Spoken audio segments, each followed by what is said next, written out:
Hola, hola, ¿qué tal? Buenas tardes. Bienvenidos a Matices, este espacio de Radio Monumental, que es una producción del Departamento de Noticias, en el que analizamos los temas que son noticia en Costa Rica y en el mundo. Esta semana hemos tenido matices muy interesantes, justamente hablando de muchos temas importantes. El lunes tuvimos al ministro de Seguridad Pública, Gustavo Mata, junto con Álvaro Ramos, nuestro especialista en seguridad. El martes tuvimos al precandidato del PAC, Carlos Alvarado, en una entrevista muy interesante. Ayer estuvo con nosotros Welmer Ramos, también una entrevista muy interesante. Y hoy es Matices Internacional. Está Vladimir de la Cruz con nosotros, ex embajador de Costa Rica en Venezuela, historiador, por supuesto, uno de nuestros analistas principales. Así es que antes de anunciar el tema voy a saludar a don Vladimir. ¿Cómo le va, don Vladimir? Bienvenido. Muy bien, Randall, y muy contento de estar aquí con usted y sus queridos radio y televidentes. Así es, porque este programa a las 8 de la noche lo pueden observar a través de Canal 2 y pueden ustedes escuchar el reprise de Matices a partir de las 9:30. Esta semana ha pasado, me dice Morri en Twitter, se ve buen programa, le veo a Randall una sonrisa. ¿Será por el resultado de México-Alemania? Sí, también, pero bueno, todos tenemos cosas por qué sonreír. 4-0 fue. 4-1. Ah. Pero bueno, eso no es lo único. Estuvo bien el almuerzo. 2,4. Esta semana ha pasado muchísimas cosas en los últimos días, don Vladimir, en Venezuela. Yo quiero resaltar 4, usted puede incluir la que usted guste, por supuesto. Una de esas es el cambio de la cúpula militar. Veámosla una por una, si le parece. Bueno, le voy a citar las 4 y me parece, usted me dice si hay que agregarle alguna y vamos distribuyendo el tiempo. Cambio de cúpula militar, sí. Una me parece a mí. 2, las palabras de Nicolás Maduro cuando dice lo que no obtendremos con voto lo obtendremos por las armas.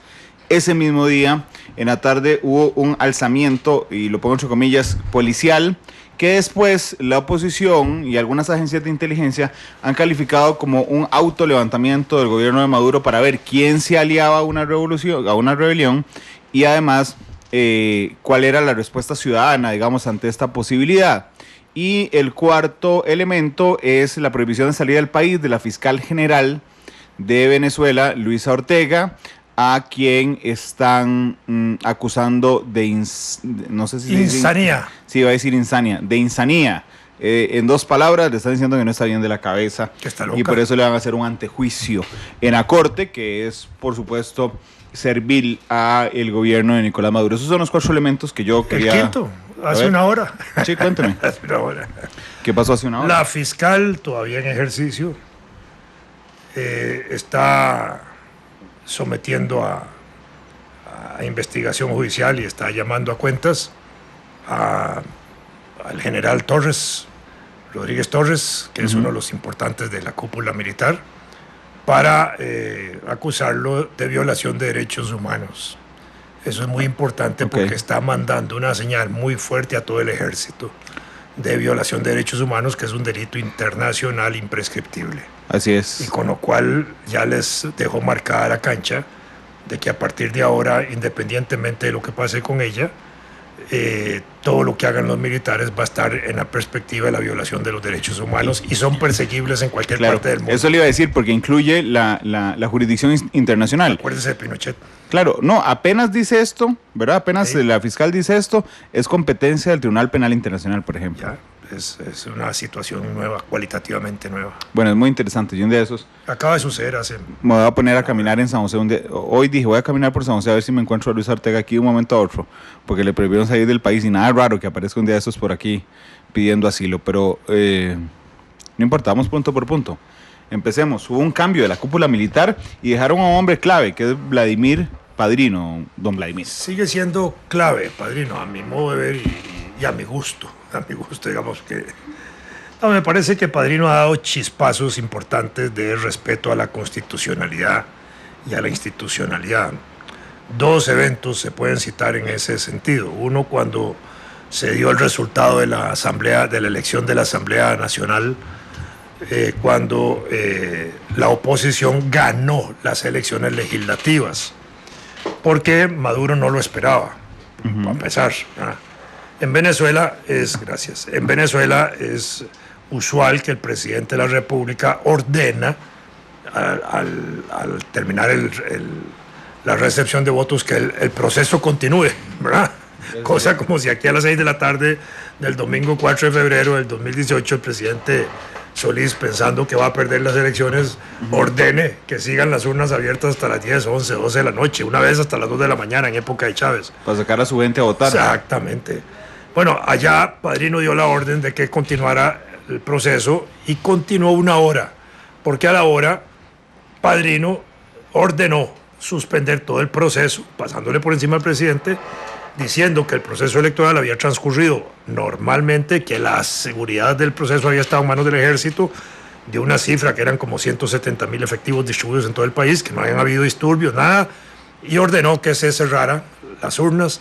Ya sabían los resultados, sabían que era una cosa inevitable, no había cómo darle vuelta a un resultado tan contundente, y ordenó en cierta forma que Maduro reconociera el resultado a las 11 de la noche de ese día, y así fue. Primer golpe. Segundo golpe fue cuando se intentó instalar, cuando se instaló, no se intentó, se instaló la Asamblea Nacional el 5 de enero inmediato. El chavismo agarró y empezó a rodear la Asamblea Nacional, porque está ubicada el Palacio Nacional en el Distrito Bolívar, que es donde está fuerte y concentradas las fuerzas del gobierno. Entonces movieron la gente para que no se instalaran los diputados. El ejército entró, hizo un camino para que entraran los diputados. Fue el segundo elemento importante. Yo creo que esos dos eventos pueden decir que Padrino en determinadas circunstancias puede hacer cumplir la Constitución y puede hacer valer la Constitución. Yo sigo confiando en eso todavía, no importa que él sea el jefe del ejército y el ministro de la defensa, porque lo han nombrado y porque los oficiales del ejército lo sostienen a él. Ha habido intentos de cambiarlo. Hace un año y pico, hace año y medio, enero del año pasado me parece, hubo intento de cambiarlo por Diosdado y hubo una resistencia de los oficiales del ejército y lo mantuvieron y no pudieron hacerlo. Fue cuando pusieron a Tarek El Aissami también este año, ya venía en proceso eso, y ahí hubo un frenazo para que Padrino se quedara. Y ahora, el 5 de julio, normalmente hacen cambios en el ejército, que es el Día de la Independencia. Y en este momento el gobierno hizo una antedación, es decir, antedató la fecha, la anticipó para hacer los cambios en la cúpula militar. ¿Por qué se produjo esos cambios o por qué se produjeron? Bueno, eso se produjo porque hay una inconformidad en el ejército. Hay una situación donde oficiales de distinta graduación y relevancia han venido cuestionando las decisiones que se están tomando respecto a la represión y al papel del ejército en la calle. En una reunión que hubo, que después circuló un audio parcial de esa reunión, se planteó la posibilidad de usar francotiradores para matar selectivamente manifestantes. Allí se opusieron. Pero en esa discusión alrededor de los francotiradores hubo un alto oficial de las Fuerzas Armadas que dijo que había que tener presente que la situación era una situación compleja, bastante inestable, que aunque no está resolviéndose todavía nada en favor de la oposición, que si eso cambiaba, dijo, algo así, entre palabras más, palabras menos, había que tener en consideración la posibilidad de que también los pudieran juzgar a ellos. Uh-huh. Y eso ya fue como una mala señal en la cúpula militar para indicar que a esos niveles había gente que estaba preocupada de que después los pudieran acusar por violación de derechos humanos y otras faltas de esta naturaleza. Y eso es lo que va a provocar tan drásticamente este cambio en las Fuerzas Armadas. En esos cambios, ahí es importante nada más destacar que salió fortalecido Diosdado Cabello. Y la graduación militar del año 1987, ahí los militares se reconocen por graduación. Chávez es del 86, Diosdado es del 87.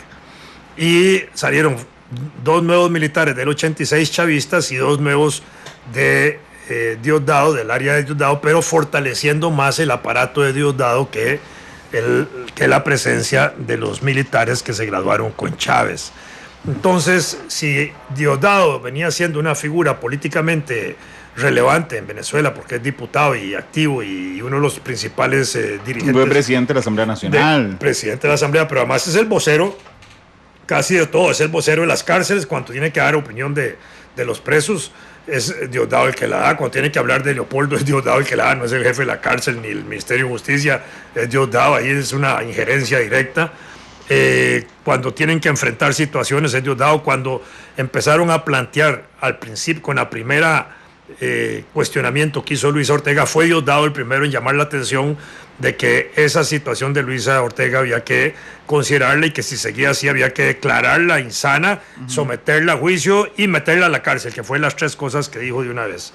Entonces, Diosdado es el que marca ahí la pauta. Después de esta reformulación del ejército ha quedado fortalecido en ese sentido. Se han fortalecido los militares un poco más en ese tanto. En el caso de los militares ahora tenemos situaciones. Está la Guardia Nacional Bolivariana, están los militares y están los cuerpos armados de se me acaba de olvidar el nombre, de los consejos que tiene, de los colectivos que tiene Maduro. El 1 de mayo pasado, en el Día Internacional del Trabajo, ya Maduro había advertido sobre el papel de los colectivos, y para ese momento, que todavía no estaba la intensidad de las luchas de calle ni la situación, había indicado que si la situación en Venezuela se volvía inestable para el gobierno, para él, y si había intentos de sacar al gobierno o desviar el proceso de la revolución bolivariana, como dice él, le pedía a esos colectivos que se enfrentaran con las armas en la mano contra quien fuera, y dándole una señal al ejército de que estaba poniéndolos en contraposición a los colectivos con el ejército, es decir, enfrentando a esos ciudadanos armados con el ejército. Y eso ya era grave, y ese mismo día anunció que iba a elevar de 500,000 a 1,000,000 de personas en armas a esos colectivos, con lo cual triplicaba o más la fuerza, cuadruplicaba prácticamente la fuerza militar del ejército venezolano, de manera que ahí estamos hablando de que estaban impulsando un cuerpo militar propio del gobierno del Partido Socialista de Venezuela en armas, en posibilidad de movilizarlos. Que es casi un cuerpo paramilitar. De hecho, es un cuerpo paramilitar. Cuando Chávez lo constituyó, yo estaba allá, había tenido roces con el ejército. Después, seguro, Chávez, que era militar, logró tranquilizar al ejército y al final de cuentas se fueron desarrollando y se fueron estabilizando. Recientemente, hace menos de una semana, Maduro habló sobre la necesidad de fortalecer estos organismos militares del Estado y señaló que iba a reclutar, iba a abrir posibilidades de plazas para 20,000 miembros más en el ejército y para 20,000 miembros más en la Policía Nacional Bolivariana. Esto en la crisis de Venezuela de desempleo podía significar importante para alguna gente que quiera emplearse en armas, en términos de que en el ejército va a tener por lo menos el salario seguro y algunos otros beneficios. Pero no es solo el reclutamiento al ejército, es que en este reclutamiento al ejército están reclutando lo que en Venezuela llaman malandros, que son maleantes, delincuentes, pillos, gente indeseable en el buen sentido de la palabra, que producen mucho de la violencia que se está dando en Venezuela de manera cotidiana.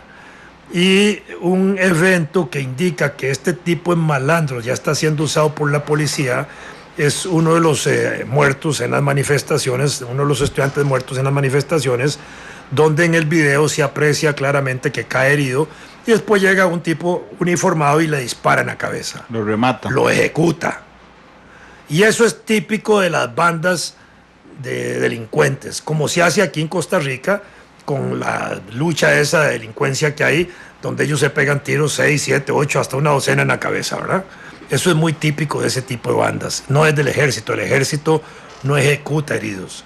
El ejército hace que llegue la Cruz Roja o que se mueran en la calle, después los recoge la morgue o lo que sea, pero ellos no andan ejecutando. Ellos disparan o tiran gases al cuerpo y matan, pero no disparan para ejecutar una persona o rematarla, como diríamos nosotros a lo tico. Entonces, esto ya está evidenciando una filtración de esa situación para darle un poder a este tipo de grupos para que disparen a mansalva y libremente a los manifestantes. Esa es parte de esa situación. El ejército en Venezuela puede jugar un papel muy importante. Yo soy de la idea, ya actualmente, desde el punto de vista del análisis político, que en Venezuela no hay salida política con Maduro. Maduro no es la solución política. La solución debe ser el ejército. A mi modo de ver, la movilización popular, la presión de la oposición que exige elecciones y todo ese tipo de cosas, debería presionar al ejército para que haga cumplir la Constitución, porque los procesos electorales en Venezuela están marcados, igual que en Costa Rica, en la Constitución, están las fechas en que deben hacerse y se indica qué periodos deben hacerse. El año pasado tenía que hacerse la de gobernadores, este año la de alcaldes, igual que aquí tienen que hacerse programaciones o calendarización. Ni se hicieron las calendarizaciones, ni se programaron, ni se convocaron la de gobernadores el año pasado. Este año no se ha calendarizado, ni se ha convocado, y no se va a querer hacer y no se quiere hacer. Y Maduro además ha metido ahora la convocatoria a la Asamblea Nacional Constituyente para opacar ese proceso de elecciones, sin contar el referéndum que también se debió haber hecho. Entonces, en esas circunstancias, este proceso pareciera orientarse a que si logran establecer la constituyente, y ahora podemos hablar de la constituyente, eso mata todo proceso electoral por 10 meses, un año, el tiempo que le den de duración a la constituyente. La constituyente de Costa Rica duró 10 meses trabajando. La de Venezuela podría durar año y medio y mantienen a Maduro hasta el próximo año, que es el día al año en que tiene que cambiarse el gobierno a fin de año. Pero entonces, don Vladimir, vamos a ver, bajo su tesis, voy a usar una frase muy tica también, la oposición se va de polla, peca por inocente al esperar que Maduro acepte una salida electoral, o sea, es decir, que convoque elecciones anticipadas. No se va de polla, en el buen sentido de la palabra, tienen que presionar porque se está violando el proceso constitucional, y presionando se evidencia la violación. ¿De qué graduación es Maduro? Maduro no es militar. Sí, lo sé, quería entrar a eso. ¿Sabe por qué quería entrar a eso? Porque entonces el papel del ejército es fundamental en este momento, don Vladimir, porque bueno, Diosdado Cabello tiene poder en el ejército. En este momento adquirió poder en la parte militar del gobierno, en el ala militarista del gobierno, no del ejército. Ok. ¿En el ejército no tiene? No, incluso había sido rechazado como jefe del ejército hace un año, sí, por los cuadros medios. Ok. Vladimir Padrino versus Diosdado Cabello son figuras antagónicas, aunque los dos son parte del chavismo. Tienen matices de diferencias importantes, sí, claro. El ala dura, militarista, golpista, desde el punto de vista del Estado, Diosdado.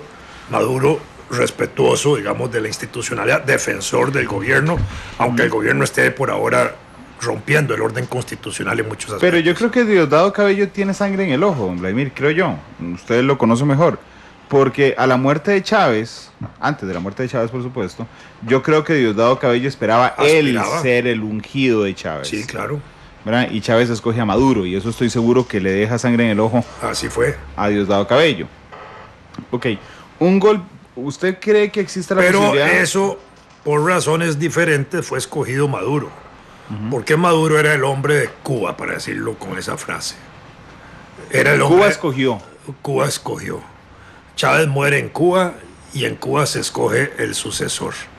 Cuando se dice que Chávez ha pedido que Maduro sea el que lo continúe en el ejercicio del poder, no había vicepresidente, pero con esa declaración casi de testamento al estilo de Lenin con Trotsky y Stalin, ¿verdad? Que dice que los dos son muy buenos, pero que y habla virtudes negativas o defectos de Trotsky, termina imponiéndose Stalin.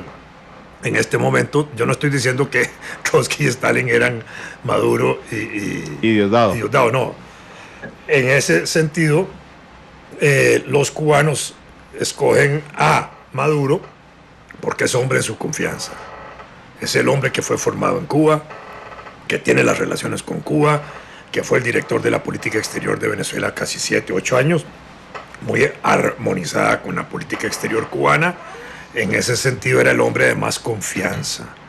Y Diosdado en ese sentido tiene que recular, y por eso es que nombran transitoriamente a Maduro con un cargo que no existe en Venezuela, que es presidente designado. Y en esa condición termina el periodo de Chávez. Pero cuando Maduro se enfrenta a Capriles había perdido contra Chávez 5 meses atrás con 26% de diferencia, y Maduro apenas le gana por menos del 1% en una elección muy cuestionada. De hecho, se puede hasta afirmar que había perdido la elección, pero así entró al gobierno. Pero vamos a ver, ¿usted cree que exista la posibilidad de que pueda venir un golpe de Estado, pero desde el chavismo? Es decir, este ya sea que Padrino le dio un golpe de Estado o Diosdado le dio un... Con mucho gusto le explico. En este momento el chavismo está fraccionado. Vamos a entender que el proceso de político de Venezuela tiene 2 etapas: la etapa de Chávez y la etapa de el Cabello madurismo, como ya la llamo, porque es el dúo de Cabello y Maduro después de la muerte de Chávez. Aunque Maduro sea el presidente, es el dúo de ellos dos. Chávez, sin lugar a dudas, era un líder político extraordinario en Venezuela, con un arraigo de masas importante, con una capacidad ejecutora para hacer cosas, y tenía las facultades para enamorar a la gente y a todo el mundo. No había en Venezuela un político como Chávez, ni en el gobierno ni en la oposición. Por eso él tenía tanta distancia con todo el mundo, arrastraba en las elecciones. Después de Chávez eso no era igual. Ya ningún dirigente de los que quedaron en lo que podíamos llamar en ese momento el chavismo tenía ni la fuerza política, ni la moral suficiente, ni la proyección de masa suficiente. Y por eso es que se derrumban. En ese cambio de elecciones del chavismo salen 2 millones de votantes que le dejan de votar al partido del gobierno, y pasan a sumarse 2,5 millones más a las fuerzas opositoras en la elección presidencial. Y eso fue todavía más aplastante en la elección de diputados. Entonces, ahí ya estaba claro eso, ese panorama. Pero Maduro era impuesto de alguna manera por el ala político-civil del chavismo, con anuencia y obviamente con la voluntad de los cubanos que había alrededor del aparato de seguridad y el aparato de asesoría política del gobierno, ¿verdad? En ese sentido, él había sido formado en Cuba en cursos sindicales y de otras naturalezas, y era un hombre de absoluta confianza. Y eso es lo que se hereda ahí.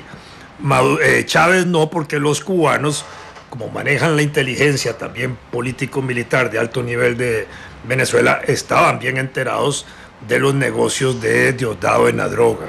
Y también ellos se cuidan de eso, no es que tampoco ellos están en el negocio de eso, ellos también se cuidan de eso, y no les interesa que poner a alguien que está muy vinculado o muy metido en ese negocio sosteniéndolo ellos, porque también los pringa y los afecta. Maduro no estaba metido en eso, termina metido indirectamente cuando agarran 2 sobrinos, uno de ellos casi hijo, porque es un niño, un muchacho que ellos prácticamente educaron desde que nació, porque murió en parto su madre, que era hermana de la esposa de Maduro. Pero lo crearon como un hijo y los agarraron con drogas y los tienen presos en Estados Unidos. Ahí se cuestionó todo eso. Entonces, en ese sentido, hay que distinguir entre el chavismo y el madurismo y el cabellismo. Son fuerzas. Cuando viene ahora Maduro a plantear el problema de la Asamblea Nacional Constituyente, ese chavismo, como decir el general, se fractura, porque inmediatamente empiezan a cuestionar a Maduro diciendo: ¿cómo es eso? No es que nuestra constitución no era la mejor del mundo, como se decía, y de pronto viene Maduro a decir que hay que cambiar toda la constitución, ¿verdad? Y empieza a producirse una discusión en la sociedad venezolana, unos en contra total de la Asamblea Nacional Constituyente, y dentro del chavismo unos a favor de Maduro en la convocatoria y otros cuestionando que por qué, si la constitución es muy buena. Y eso ha hecho que esta última semana Maduro haya replanteado el problema diciendo que la Asamblea Nacional Constituyente ya no es para hacer una nueva constitución, sino para hacer algunas reformas de la constitución. Para eso no se necesita Asamblea Nacional Constituyente. Eso lo puede hacer la Asamblea Nacional. Claro. Pero como ellos mismos han descalificado a la Asamblea Nacional, a la Asamblea Legislativa venezolana, diciendo que está en desacato y que no puede actuar, no le dan la facultad para que pueda hacer reformas constitucionales. Y tampoco esa facultad se podría delegar al Poder Ejecutivo, como lo están haciendo, que han delegado funciones de la Asamblea Nacional al Poder Ejecutivo o a la Corte para recibir el informe presidencial, para aprobar el presupuesto, para nombrar fiscal o lo que sea. Ya le quitaron funciones a la Corte. Hay más, la destitución de la fiscal, el proceso que inicia el martes, es un proceso que tiene que conocerlo la Asamblea Nacional, porque es la que la nombra. Igual que en Costa Rica, cuando se va a enjuiciar un ministro, la Corte Suprema de Justicia manda un informe a la Asamblea Legislativa de Costa Rica, ahí se constituye una comisión que se llama de antejuicio, elaboran el informe, si sale condenatorio o negativo para el ministro, se presenta al plenario legislativo y ahí se vota. Igual es en Venezuela. Entonces, esa función de hacer el antejuicio se la quitan a la Asamblea y se la pasan en este momento a la Corte, casi sin posibilidad de defensa para la propia Luisa Ortega. Claro, que de hecho es un proceso muy interesante, porque, vamos a ver, en Costa Rica, cuando no está el fiscal general, ¿verdad?, está la fiscala general subrogante, es decir, la segunda.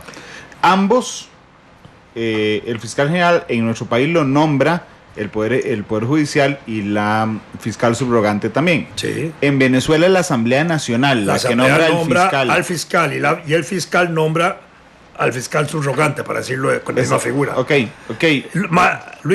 Luisa había nombrado hace mes y medio eso quería entrar. al fiscal, que se lo rechazan.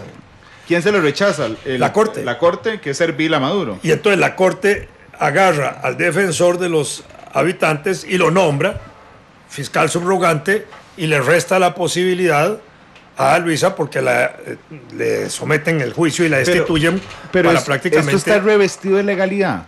Claro que no. Okay. Bueno, la legalidad que le da a la Corte actuando de manera ilegal, digamos. Por supuesto, pero digamos, en Venezuela, la Corte, en términos normales, la Corte de Venezuela debería de ver o aprobar el nombramiento del fiscal general. No. Nada más se metieron.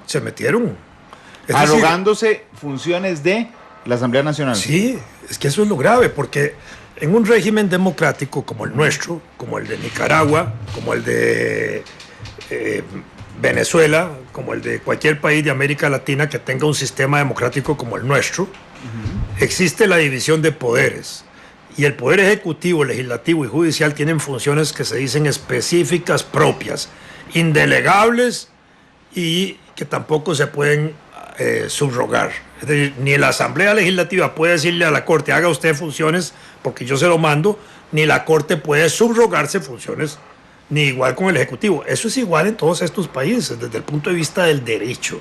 Eso es lo que se llama un Estado de Derecho. Cuando eso no se cumple y entonces interviene un poder y otro poder desde el Poder Ejecutivo, es cuando se viola el Estado de Derecho. Ahí no hay Estado de Derecho. Yo le entiendo eso, don Vladimir. Lo que quería saber es si las continuas constituciones venezolanas, ¿verdad?, la última, impulsada por Hugo Chávez, tiene algún subterfugio jurídico que permita que cuando la Asamblea Nacional caiga en desacato asuma su papel la Corte Suprema de Justicia. O simplemente se lo han ido sacando de la manga. Nunca había sucedido en la vida institucional de Venezuela, y la constitución anterior menos establecía eso, porque es una constitución, para decirlo comparativamente, como la nuestra, y la nuestra no tiene esas figuras. Pero entonces ha llegado el gobierno Maduro a tal crisis que la constitución política, la constitución bolivariana, hecha a su medida, porque fue hecha a medida del chavismo, inclusive están violando esa constitución hecha a su medida. No la respetan, la violan.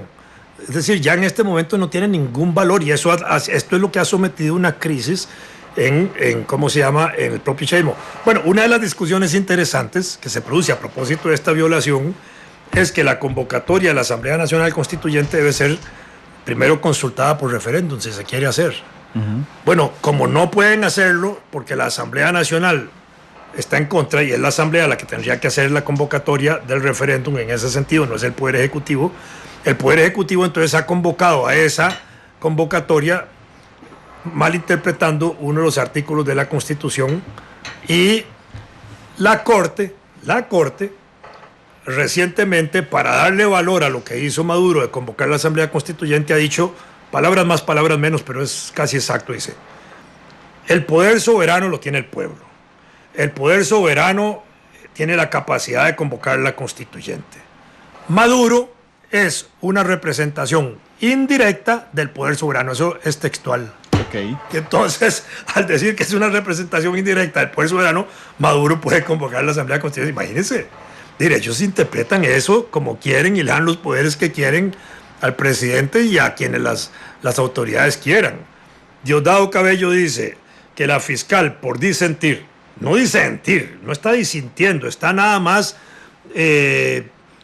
interpretando correctamente la legislación y la constitución venezolana, y se da cuenta de que las sentencias 155, 156 y 157 de la Corte son inconstitucionales, que el nombramiento de los magistrados son inconstitucionales, que los civiles que están agarrando en las marchas no pueden ser sometidos a justicia militar, porque está prohibido en la legislación venezolana, y los están sometiendo.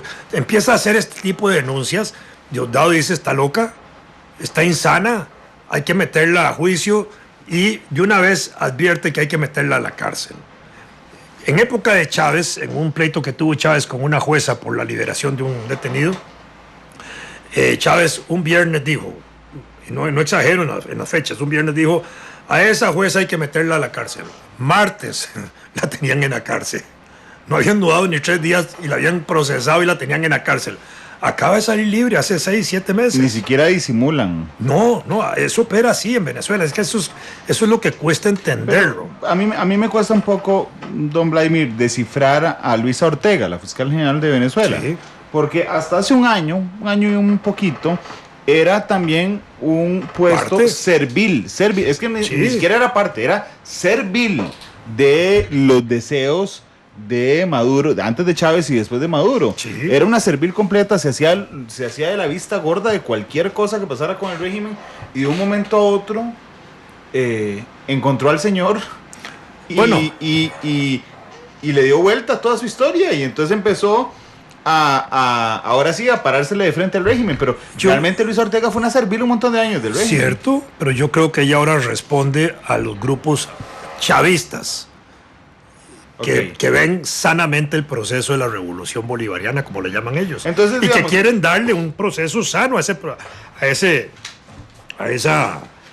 movimiento social o reformista que hay en Venezuela. Y ella está respondiendo a eso porque se están dando cuenta de que si no enderezan ese pastel, se les puede caer todo.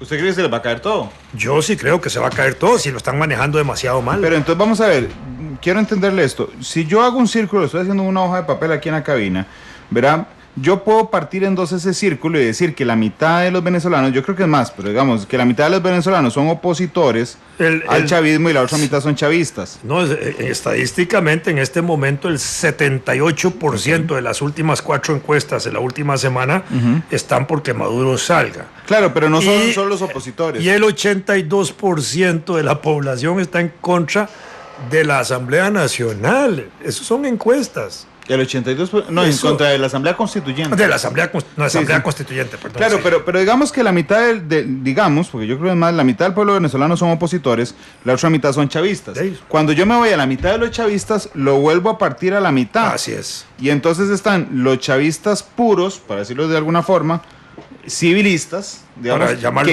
que creen genuinamente, digamos, en el proceso político correcto de la revolución bolivariana. Sí. Y hay la otra mitad de los chavistas son chavistas militares maduristas, digamos, pongámosle. Cabello maduristas. Sí, está bien, le doy el término, cabello maduristas. Están, que aquí sí creen este 25%. Y están los militares comprometidos con la droga en ese sector. Ajá, que aquí sí creen que vale la pena todo por mantenerse en el poder. Claro, y están los militares que están en administración pública hoy, que tienen un peso enorme en la economía y en la administración de instituciones claves. Ok, quiero ubicar, yo no sé si la gente en casa que nos está escuchando, en los trabajos o en los carros, entendió lo que hice. Agarré un círculo, lo dividí a la mitad es opositora, la otra mitad es chavista. Esa mitad de círculo la volví a partir a la mitad, el 25% entonces es chavista puro, le puse, y la otra mitad es cabello maduristas. Para efectos del ejemplo. Sí, está bien, vale. Del ejemplo. Entonces, usted lo que me está diciendo es que Luisa Ortega no está aquí en los opositores. No. Está en los chavistas puros, digamos. Está en la institucionalidad venezolana reflejando ese sector de chavistas que quieren de una u otra manera que se rectifiquen los errores que está haciendo el gobierno. Para tratar de salvar el proceso. Diosdado Cabello está aquí arriba, en el otro grupo. Claro. Ubíqueme, por ejemplo, vamos a ver, a Delcy Rodríguez. Está con el grupo de arriba, con el grupo de Maduro y ellos. Con el grupo dictatorial. Pongámosle ese nombre, está bien. Grupo dictatorial, porque el otro es civilista, este es dictatorial. Bueno, actúan como dictadores ya. ¿Padrino dónde está? Padrino está en el centro de ese círculo. Claro, aquí la definición es qué va a pasar en las próximas, a qué parte se va a ir. Eso va a depender de la acción de masas en primer lugar. Ajá. Va a depender de la presión también del grupo chavista civilista, como lo hemos llamado en esta conversación. Y con eso, Padrino puede tomar decisiones importantes. El próximo 23 de enero se cumplen 60 años de la caída de Pérez Jiménez, el último dictador en Venezuela. Y esa caída de Pérez Jiménez es muy emblemática en Venezuela porque se celebra todos los años, el 23 de enero de 1958, y el establecimiento de una junta patriótica que es la que retorna a la democracia en Venezuela. De manera que me imagino yo que con motivo de la cercanía del 13 de enero, 23 de enero del 18, 60 años de aquel acontecimiento, va a haber una gran movilización popular si todavía estuviera Maduro en posibilidades de que caiga para ese momento. Claro, y vamos a ver aquí, porque mi pregunta original en este bloque era, de este 25%, de este pedacito del círculo chavista civilista, le preguntaba yo si podría venir un golpe de Estado, ya no de la oposición, sino de los chavistas que no están de acuerdo con lo que está haciendo Maduro. Llamémoslo golpe de Estado. Sí, un golpe de Estado. El apoyo de ese grupo al ejército para que el ejército actúe en resguardo de la institucionalidad con ánimo de que el ejército entonces asuma como un gobierno de transición, y con un gobierno de transición donde podría estar la propia Luisa Ortega y alguna otra gente de esa naturaleza, dos jueces que ya se están independizando un poco, cuestionando cosas, y algunos otros funcionarios, como para empezar a transitar hacia un proceso de elecciones nacionales, que sería más o menos la solución política a todo, para hacer un solo proceso donde se elijan gobernadores, alcaldes y diputados nuevamente y presidente. Porque, dice Alex, ¿le puede tomar una foto al dibujo? Porque ya me perdí. Sí, pero es que viera qué dibujo más... Agarre un círculo, lo parte a la mitad. Le pasa una raya de arriba abajo. Le pasa una raya de arriba abajo y después a una de las partes otra la vuelve raya a partir a la mitad, una raya horizontal. Ahí queda. Es decir, que en ese momento en la sociedad venezolana hay tres grupos. Tres fuerzas. La opositora, la chavista dictatorial, que es la que hemos llamado a Maduro y a Cabello, y la chavista civil. Sí. ¿A dónde están los magistrados de la Corte Suprema de Justicia? Arriba, con Maduro. Con Maduro. El Tribunal Electoral también. Esa era la próxima pregunta. El defensor de los habitantes también. También. Sí, claro. A los que no les importa nada. Los incondicionales, los que por están... encima de la ley. Exactamente. Los nuevos mandos militares que entraron a la Asamblea Nacional a empujones, que empujaron a Julio Borges, el presidente de la Asamblea, cuando le dijo, ustedes no pueden entrar aquí, y el militar dice, yo soy el militar y yo entro. Y Diosdado Cabello, que es diputado, felicita y alaba a los militares que están violando el recinto legislativo. Claro. Aquí, Juan Diego Castro, cuando eras ministro de Seguridad, rodeó la Asamblea con unos caballos y pidieron la destitución de él. Ahí la policía entró, el ejército entró, empujando al presidente de la Asamblea y otros diputados, y no pasó nada. El gobierno alaba eso y aplaude eso.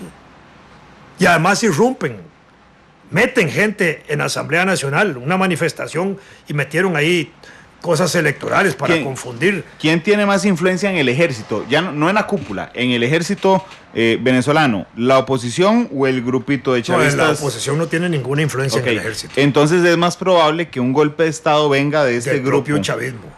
Sí, así es. Y la oposición técnicamente está desarmada en ese sentido respecto al ejército y respecto a los grupos estos de las comunidades. Pero hay un detalle. Vamos a ver, yo sé que Maduro ha chineado a los miembros de las Fuerzas Armadas. Les ha dado muchos privilegios, les ha dado un banco, cooperativas, les ha mejorado las residencias. Para que sean leales. Les ha dado la administración de instituciones claves, especialmente las distribuidoras de alimentos y otras cosas, Por supuesto, les ha elevado los salarios cada año casi en un 40%. Claro, don Vladimir, pero vamos a ver, yo nunca he estado en Caracas. Usted estuvo en Caracas representando a Costa Rica durante muchos años, durante el gobierno de Chávez. Vamos a ver, los miembros de las Fuerzas Armadas de Venezuela también tienen mamás, hijos, sí, claro, sobrinos, primos. Sí, sí. Entonces, digamos que son parte de los que se tiran a la calle. Por eso es que se produce ese cuestionamiento, por eso es que hay oficiales que no están respondiendo. Hay ya no recuerdo el dato, si era 148, 150, el dato, redondeemos las 150 oficiales que están detenidos dentro de los cuarteles porque se resisten o porque cuestionan acciones de la policía o del ejército. Y los tienen ya metidos en prisión, aparte de los que la Luisa Ortega ha tratado de enjuiciar, mandando señales claves a los militares de que son sometidos a la justicia civil. 2:43, déjeme ir a la pausa comercial, está muy interesante, yo no voy a... disculpen, además intentaré hacer si quieren un círculo ahorita en PowerPoint, aunque sea para ponerlo en mi Twitter, no lo voy a poner en el de Monumental. La actualidad, sus tonos, sus contrastes, esto es Matices.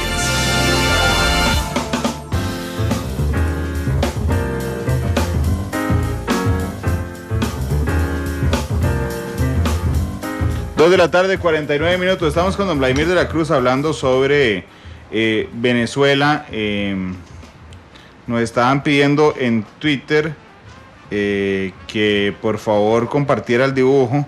Gracias a la mula de carga que hizo un intento en Twitter por el dibujo. Es más, lo voy a compartir yo, no me van a entender la letra, pero no importa. Quiero que ustedes vean. No, lo voy a compartir en el mío, por supuesto, no en el de Monumental. Y aquí estoy poniendo mi gráfico, aprendiendo con Vladimir de la Cruz. Y les voy a agregar, disculpen la letra. Disculpen, se me fue una tilde mal. Disculpen la letra. Ahí está en mi Twitter, ¿verdad? Las personas que lo quieran observar. Randall Rivera V. Don Vladimir, vamos a ver. Cuando hace un año, tal vez un poquito más, yo estaba muy preocupado sobre lo que estaba pasando en Turquía, ¿verdad? Porque bueno, Erdogan había hecho un montón de locuras. Cuando de un momento a otro vemos en las cadenas internacionales golpe de estado en Turquía, ¿verdad? Sí. Y entonces vemos a una parte militar asediando, digamos, a la capital turca. Hay una gran expectativa sobre dónde está Erdogan, ¿verdad? Que entiendo estaba sobrevolando, lo sacan de espacio aéreo turco, pasan unas horas, Erdogan vuelve al poder y resulta que ya tiene a 1,000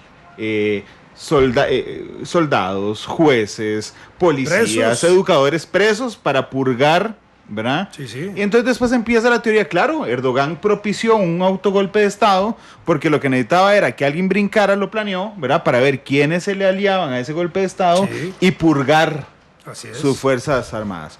Bueno, lo que pasó el martes en Venezuela se me pareció mucho a eso. Exactamente, así fue. Y eso era lo que yo quería preguntarle, porque un militar, que también es actor, por cierto, salió en una película en Venezuela, que también es actor, se roba un helicóptero de la Policía Nacional, entre comillas se lo roba, va y dispara al edificio del Tribunal Supremo de Justicia.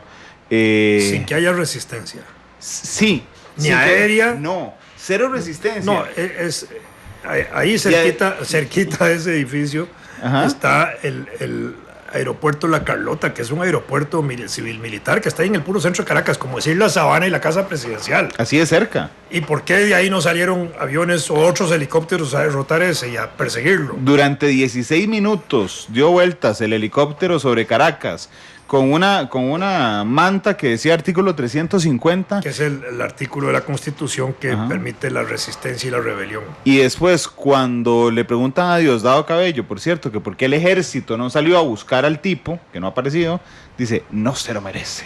Y entonces uno dice, qué raro, el día después de que hay una intentona de golpe de Estado... No se merece capturar al que intenta dar el golpe. No, ni siquiera hay más ejército del normal, que es mucho, por cierto, en las calles de Caracas. ¿Cómo no lo interpreta usted? Nada.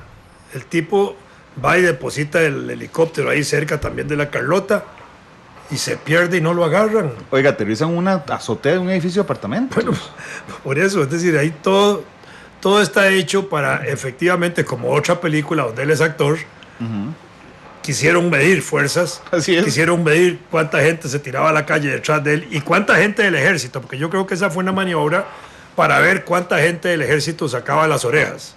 Y tampoco cayeron en la trampa.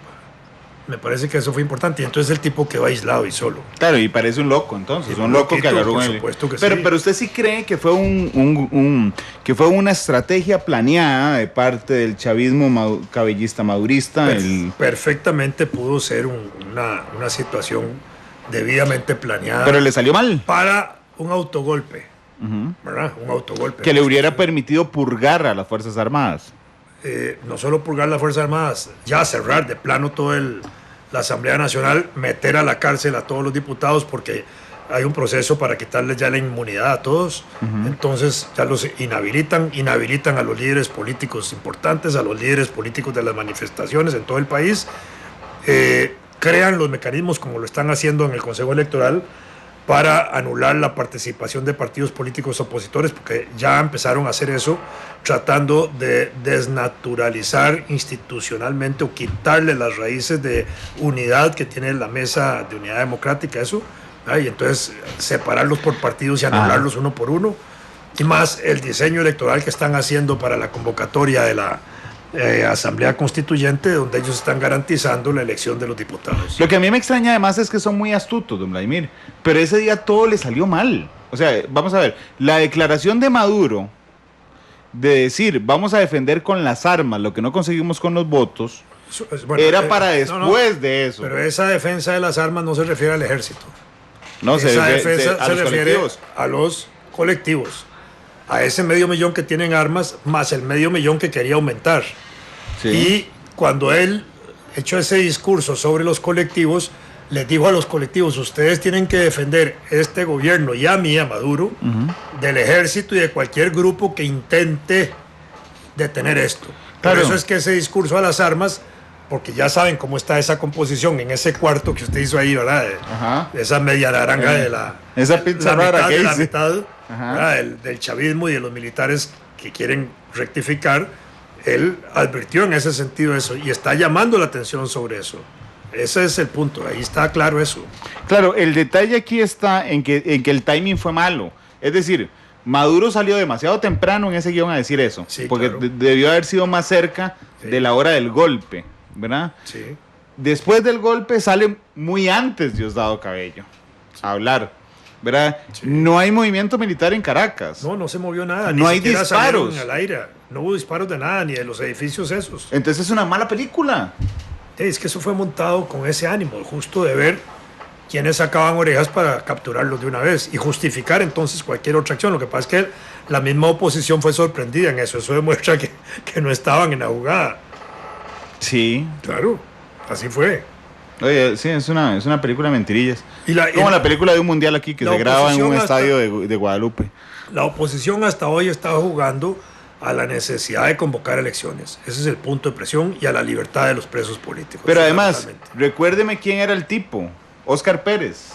Era un tipo de una formación militar muy desarrollada, de muchos años de experiencia en todos los campos en aviación, porque era el piloto de helicópteros, era un piloto de buzo, un buceador también especializado del ejército. En fin, tenía una serie de cursos muy importantes y muchos años de trabajar del lado de los organismos de seguridad, de la alta seguridad del Estado venezolano. Élite, además. Sí, de la élite, de los cuerpos élites bien preparados por Venezuela. Ernesto Villegas, que es el ministro de Comunicación, salió demasiado tarde también. También, sí. Así fue. Le salió muy mal.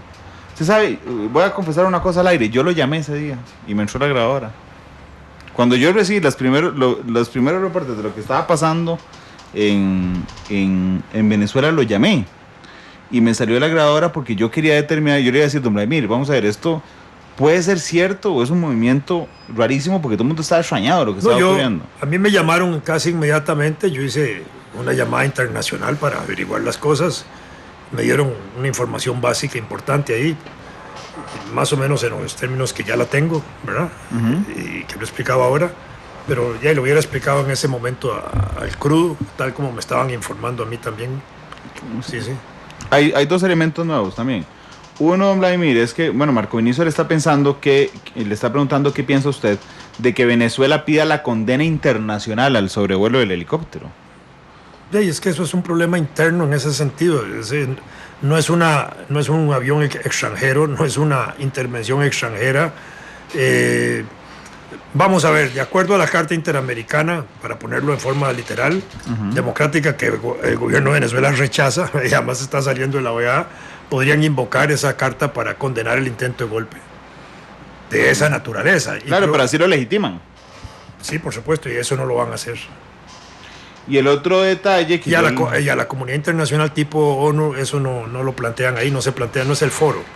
Sí, y lo otro que quería preguntar es que Almagro, Luis Almagro, el ex canciller uruguayo y secretario general de la Organización de Estados Americanos, ha sido muy fuerte contra el gobierno de Maduro. Ha presentado dos informes muy extensos, de más de 100 páginas. Pero en las últimas horas ha dicho, yo pongo mi puesto a disposición a cambio de adelantar elecciones en Venezuela. Eso fue una respuesta del gobierno de Venezuela, porque la Cancillería y el gobierno de Venezuela le dijeron a Almagro que debía salir de la Secretaría General de la OEA para que Venezuela se reintegrara a la OEA. Esa fue la propuesta. Entonces Almagro responde que sí, que él está dispuesto a salir de la Secretaría General si Venezuela convoca a los procesos electorales que no ha convocado. Esa fue la condición, y libera un poco los presos políticos. Pero digamos, la más importante era por supuesto que ahí murió todo. Sí, ya nadie más respondió. pero además quieren hacer elecciones. Hay un detalle interesante de la semana pasada. Lilian Tintori, la esposa de Leopoldo López, estaba fuera de la cárcel de Ramo Verde el jueves o el viernes, no recuerdo qué día. No la dejaron entrar a ver su esposo ni con el abogado. Claro, lleva desde el 20 de abril, creo que no lo ve. Pero Leopoldo López empieza a gritar. No, ella primero empieza a llamarlo. ¿Verdad? A gritar desde afuera, y él responde que lo están torturando. Ajá. Sí. Y ese es un elemento fundamental, porque la prensa internacional está fuera de Ramo Verde con Lilian Tintori. Sí. Y ella los medios internacionales graban los gritos de Leopoldo López. Sí, así es. ¿Cuánto peso tiene eso en la opinión pública? Porque... Bueno, en Venezuela eso pesa, porque Leopoldo es un líder político, un mártir en buena palabra, ¿verdad? Para la mitad de la naranja que es la oposición. Para la mitad de la naranja en este momento, y que alrededor de eso se mueve una buena parte de la oposición política por la libertad, no solo de Leopoldo López, sino como de 120 o 130 detenidos que hay de esa naturaleza, entre ellos el presidente de la Asociación Gays de Venezuela. Digo esto para señalar a propósito de la marcha gay que hubo aquí. No, por supuesto, pero digamos, esto significa que hay muchos grupos sociales que en ese momento se sienten perseguidos políticos en Venezuela. Sí, claro. Ok, lo de Leopoldo, alguien me decía un día de eso, es que raro, porque Leopoldo López dice que lo torturan, pero en los videos se ve ahí todo fortachón y nada desnutrido ni nada, pero es que los gritos de López... todos los presos de las cárceles de Costa Rica, ninguno se ve desnutrido. Así es. Bueno, ese es un buen elemento. Pero además, ¿por qué? Porque el Estado tiene la obligación de tener en las mejores condiciones posibles a los detenidos. Sí, pero vamos a ver, López no está en las mejores condiciones posibles de los detenidos. No, está aislado totalmente, solo, en un edificio aparte. ¿Fue un error estratégico del madurismo meter a Leopoldo López a la cárcel? Sí, no sé si usted se acuerda cuando lo detuvieron, ¿quién lo llevó a la cárcel? Diosdado. En el carro de Diosdado, él se entregó. Con una rosa blanca. Y Diosdado lo llevó a la cárcel. Sí. Para que usted vea quién es Diosdado, sí, claro. Diosdado por supuesto lo llevó que a la cárcel. Algunas garantías le deben haber dado. Pero al final, ya por tenerlo preso, ahí pueden hacer lo que quieran con él, desde maltratarlo, hacerle cierto tipo de tortura, que pueden ser físicas, psicológicas, de distinta naturaleza. A su abogado no lo dejan verlo desde el 20 de abril. Sí, pero eso es la falta de un Estado de Derecho que ya no permite ni siquiera visitar a los detenidos políticos para las consultas legales, para las consultas, para las visitas familiares que son permitidas por las leyes venezolanas. Sí, Marco Vinicio me está diciendo, ya se habló anteriormente que el video de López es un montaje. Sí, pero no estoy hablando del video del día que dijeron que lo habían matado, no estoy hablando de ese video, sino de un video que hay en la parte exterior de Ramo Verde, donde está Lilian Tintori, y se oyen los gritos de Leopoldo López respondiéndole, diciendo que lo están torturando. Yo un día de esos conversé con la mamá. En cuanto al otro video, independientemente de si se ve bien o se ve mal él físicamente, se produce por presión, porque tenían casi 60 días de no exhibirlo. Claro, ¿y a dónde lo exhiben? En la cárcel, en la celda. No, por supuesto, pero ¿en qué momento? ¿Se acuerda? Por la presión. En el programa de Diosdado Cabello. Sí, claro, así es. Sí, eso es una cosa. Diosdado es el que maneja esa parte represiva. Ok, lo que le iba a contar es que un día entrevisté al aire a la mamá de Leopoldo López. Ajá. Vamos a ver. No solo es un caso dramático para una mamá, sino que efectivamente está hecho el mártir político venezolano. Sí, claro. Y entonces, cuando uno avisoraba hace unos 2 años, digamos, 3 opciones políticas en la oposición, que era Enrique Capriles de un lado, María Corina Machado del otro y Leopoldo López del otro, bueno, hoy yo creo, no sé qué cree usted. Y el alcalde de Caracas. Yo creo que ya Leopoldo López alcanzó otro nivel, digamos, y que efectivamente podría ser la figura de la oposición conjunta, ahora sí, de la Mesa de Unidad, para luchar por la presidencia de Venezuela. Sucede en la vida de las dictaduras y de los gobiernos autocráticos que algunos líderes políticos que están presos cuando salen son los que pasan a jefear las fuerzas de oposición. Mandela, después de 30 años de estar, no pasó a ser presidente. Sí. Fidel Castro, después de estar en la cárcel, no pasó a ser el líder más importante de la Revolución Cubana, ¿sí? Y ganó. Y así uno podría seguir citando situaciones de líderes políticos que han estado presos y que después salen de las cárceles y se convierten en esos líderes populares triunfadores. El expresidente español Felipe González, lo leí esta mañana, se ofreció como mediador de la crisis. Yo no creo que lo acepte el gobierno de Venezuela. Pero bueno, ya habían aceptado a España. Una cosa es España y otra cosa es... pero con Aznar. Sí, y otra cosa es... pero lo que pasa es que ese tipo de negociación ya no tiene sentido. Incluso porque hay una fórmula que se está tratando de barajar también, de hacer una especie de grupo contadora, como se hizo aquí para Centroamérica y Nicaragua.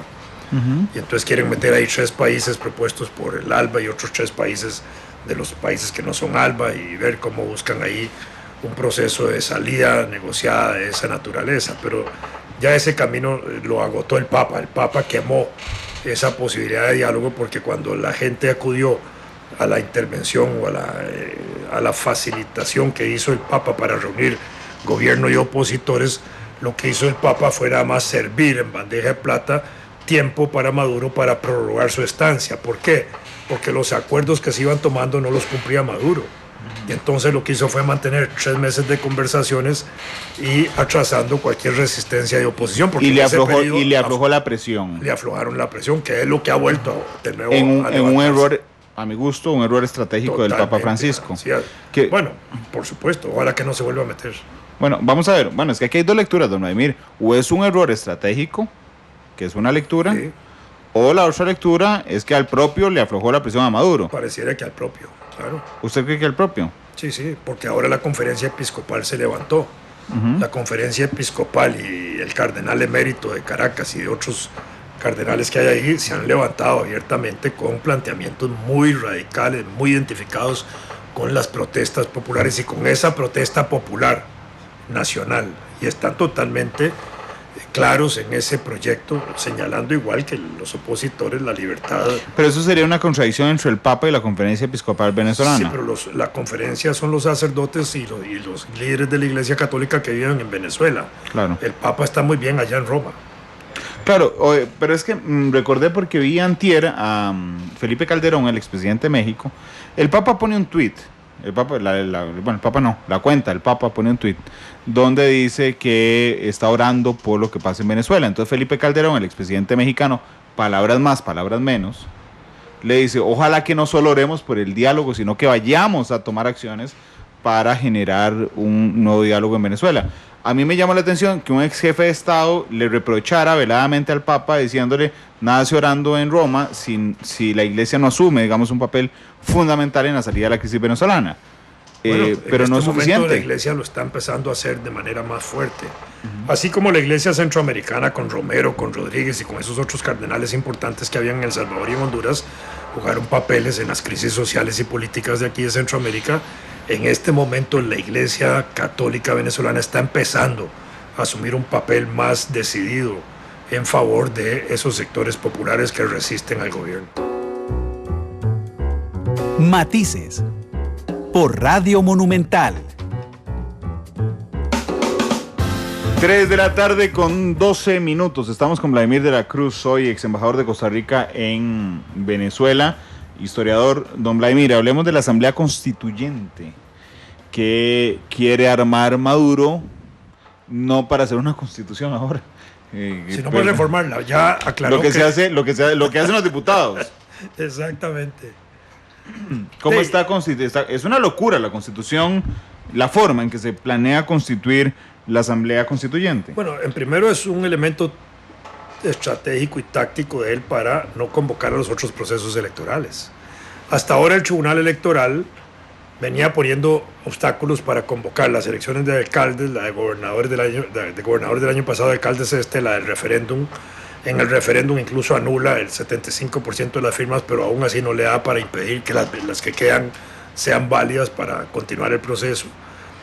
Establece obstáculos para hacer las convocatorias de esos procesos electorales y sin embargo está dispuesta a convocar una Asamblea Nacional Constituyente en una supuesta elección nacional totalmente irregular, inconstitucional, porque no es el procedimiento para convocarla. Y con una estructura de elección que viola, digamos, toda la participación de partidos políticos y ordena, por una arquitectura electoral que hicieron, una nueva forma de elegir, que no está establecida en la Constitución. Entonces, quieren elegir 570 diputados, de los cuales 364 son territoriales, que corresponde a los distritos. Es como si aquí, en los 486 distritos de Costa Rica, hicieran un diputado por distrito, y a las provincias, a las capitales de provincia les dan 2 diputados, pero está claro, digamos, que en las capitales es donde está concentrada la mayor población de Venezuela y la mayor cantidad de población opositora. Entonces a toda la capital le dan 2 diputados y a cada distrito le dan un diputado. Entonces, para ponerlo en términos costarricenses, es como si se eligieran 14 diputados nacionales y 486 por distritos, ¿verdad? Esa es más o menos la proporción, pero eso es para señalar que ahí un voto, un ciudadano no vale un voto, que es el principio democrático. Aquí cada quien que va a votar el 4 de febrero próximo es el voto de él el que vale, ¿verdad? Y va en igualdad de todos. Allá no es así. A eso le suman 8 votos de las comunidades indígenas, 181 de sectores, y esos sectores están divididos así: 79 de los trabajadores, que son los sindicatos y otras formas de asociación, 8 de campesinos y pescadores, 5 de empresarios, 28 de pensionados, 5 de... Hay más pensionados que empresarios. Sí, claro, es que en Venezuela se pensiona la gente muy joven, aunque no le llegue la pensión a veces. Claro, ok. Hay 5 discapacitados, 24 estudiantes y 24 representantes de los consejos comunales y de las comunas. Entonces, con esa integración, Maduro está garantizando casi el 85% completo así de diputados que seguirían lo que él diga con solo bajar el dedo, ¿verdad? Sí, pero además está poniendo figuras muy fuertes. Bueno, obviamente así va a ser. Está mandando a Diosdado, está mandando a Cilia Flores, su esposa, como candidata, y a la canciller. Sí. Esto es interesante porque ahí sí se está presentando un conflicto importante entre Cilia y Diosdado, porque probablemente ellos dos van a ir a disputar la presidencia de la Asamblea Nacional Constituyente. Diosdado por el sector radical militarista dentro del sector ese, y Cilia probablemente respondiendo al sector civilista de la parte del gobierno de Maduro. Ahí va a haber un conflicto que se va a tener que resolver el día de la votación. Al final veremos a ver quién tiene más fuerza ahí. Eso es lo interesante de ese proceso, pero en todo caso ahí están ya divididos en términos de quién va a ir a dirigir la Asamblea. Yo creo que Diosdado va a querer dirigirla como ya dirigió la Asamblea Nacional. Cilia también fue presidenta de la Asamblea Nacional cuando yo estaba ya de embajador, ella era presidenta de la Asamblea. Por cierto, a mí me gustaba la forma como ella en ese momento dirigía, y era buena diputada, y después en el segundo periodo ella disminuyó su capacidad combativa de discurso parlamentario, pero cuando ella fue presidenta tenía cierto encanto, digamos, como jefe del Parlamento venezolano. Mario Chávez le dice, don Vladimir, ¿cuánto pesa Cuba en la crisis y en las soluciones? Puede jugar mucho. Primero es el grupo, Cuba mantiene a Maduro, digamos, no, entiéndaseme bien, no es que Maduro sea un apéndice de Cuba ni mucho menos, pero es el aliado natural, el aliado político, la persona que en este momento confían los cubanos, y además porque el aparato militar de su seguridad lo manejan los cubanos y la parte de inteligencia político-militar la manejan los cubanos en términos de la asesoría que dan y la influencia que ellos tienen. En ese sentido, tienen un peso enorme en esa parte que no es de todo el ejército. Luego, en una crisis como esta, acuérdense de lo que yo les voy a decir, a los cubanos no les va a importar si Maduro se cae. Lo que más les va a importar es que no se caiga el partido de gobierno. Que haya un cambio en la estructura del partido de gobierno es más potable a que se cambie al gobernante y a todo el partido. Entonces regresamos a la naranjita. Entonces ahí juega un papel importante el valor estratégico, político y táctico de valoración política. Ahora sí, ¿qué hagan los cubanos de la situación? Si los cubanos sienten que Maduro se cae, van a valorar dos cosas. Una, si se cae solo o si se cae con todo el partido. Y van a tratar de que se conserve el partido, que es lo que más les interesa. Que la parte de la naranjita... Y estarían dispuestos a sacrificar a Maduro, eso es importante. Claro, pero la parte de la naranjita, que es los chavistas puros, donde está Luis Ortega, siguen siendo miembros del Partido Socialista Unido de Venezuela. Son del partido. Y en ese sentido los cubanos se plegarían a ese sector, antes que al otro, que sería el que se cae y que puede ir a la cárcel además. Ok. Entonces vamos a ver, usted siente con su experiencia y su conocimiento de lo que pasa en Venezuela que Cuba podría estar en algún momento anuente a que caiga Maduro, a que caiga Cabello, porque Cabello no es de la bendición cubana. No, pero además le voy a decir algo, de los detenidos militares que hay en el extranjero y de los escándalos que se han hecho, los militares, esa ha sido una información procesada que se supone que por el detalle y las cosas fue suministrada por la seguridad cubana. Ok. Para denunciarlos internacionalmente, porque a ellos también les interesa de que el gobierno Maduro no se presente como un gobierno corrupto. Cabello representa el ala corrupta del gobierno, porque es el jefe del cartel de los soles, así está documentado. Claro, entonces, digamos, en esta pedacito de la naranja de los chavistas puros, ¿qué figuras podrían ser respaldadas por Cuba? Habrá bastantes. Sí, hay, claro. Luis Ortega es una. En este momento Luis Ortega puede ser, hay dos jueces del tribunal que ya se están independizando. Hay un exministro. Hay gente que digamos que ya están funcionando ahí. Rodríguez. Bueno, no recuerdo el nombre. Hay gente que ya está, digamos, operando en esa dirección de independizarse y tomar distancia del gobierno, y ellos pueden jugar un papel importante en eso, indudablemente que sí, pero además hay un montón de civiles también que pueden jugar ese papel, y algunos cercanos a Cuba también, si se quisiera tomar desde esa perspectiva. ¿Y una decisión cubana puede precipitar completamente la caída de Maduro? Sí, claro. ¿Cuba puede presionar de tal forma a Maduro que lo obligue a renunciar? Puede aconsejarlo, y además ofrecerle la isla para que se vaya. Sí, pues no se va a quedar ahí.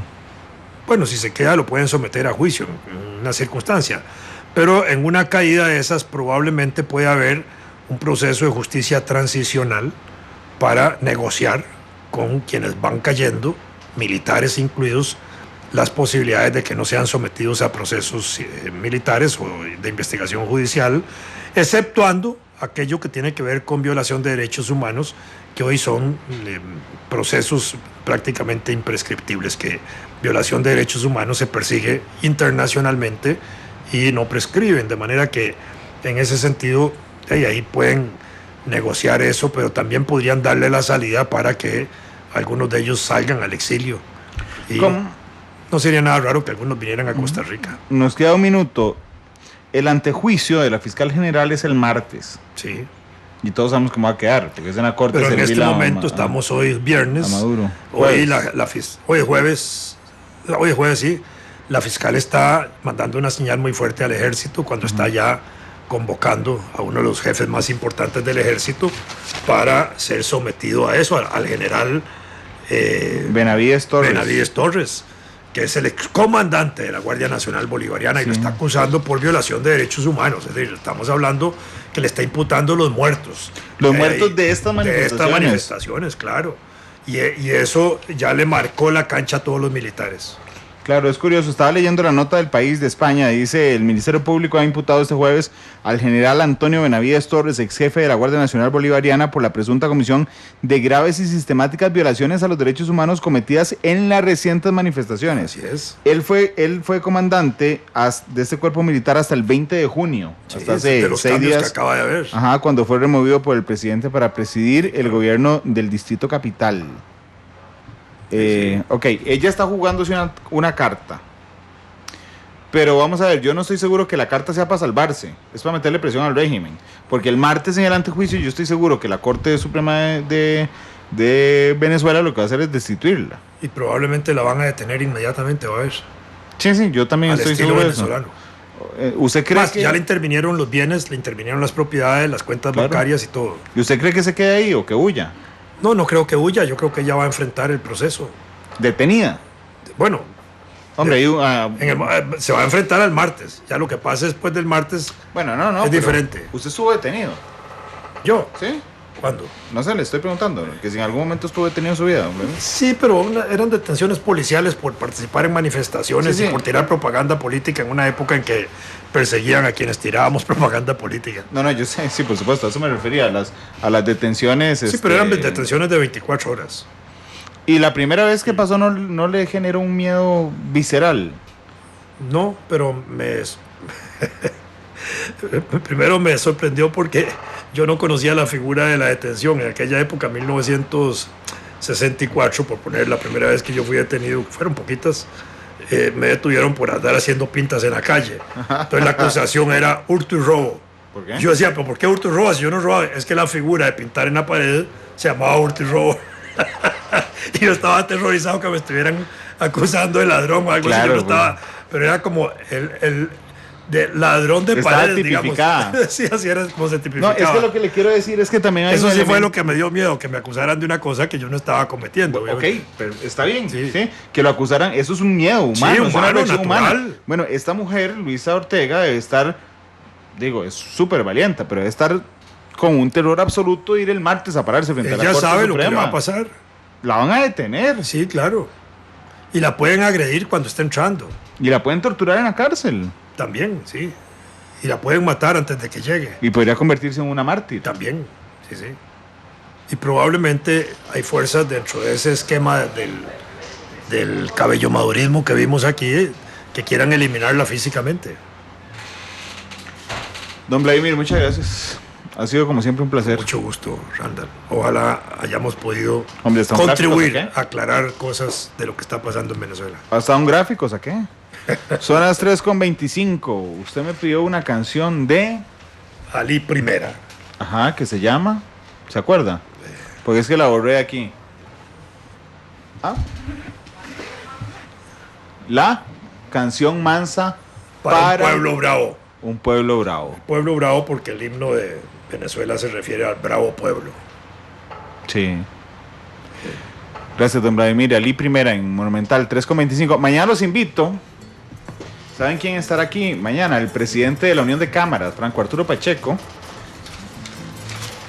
Invito al ministro de Trabajo, Alfredo Hasbun, para que esté pendiente de lo que pasa en ese programa mañana. Ali Primera era un cantante de protesta de la época de las canciones de protesta, de manera que sirve para hoy. Todas las canciones de protesta sirven. 3:26. Hasta luego. Muy buenas tardes.